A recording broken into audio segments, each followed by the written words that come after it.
Member for Merriman-Cook-Talcama. Thank you, Mr. Speaker. I attended the Black Lives Matter protests last Friday in Sackville, and I want to thank the organizers and the hundreds of attendees for ensuring that we show up in rural New Brunswick as well. We must be careful with our language.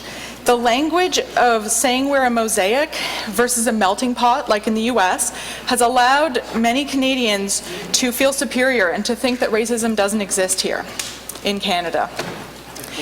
In addition to individual behavior, we must talk about systemic racism. Where do we learn these learned behaviors? Diversity, inclusion are important and still need some work, but we also need to go beyond that towards justice. And we need to see concrete actions, more than words.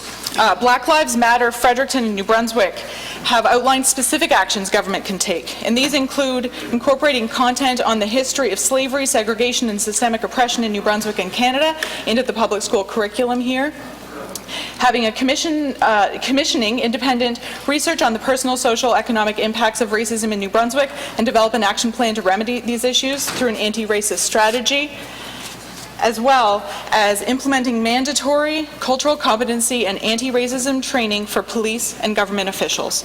And so I add my voice in solidarity with these calls, and I call on the provincial government to move beyond words and take these actions. Thank you, Mr. Speaker.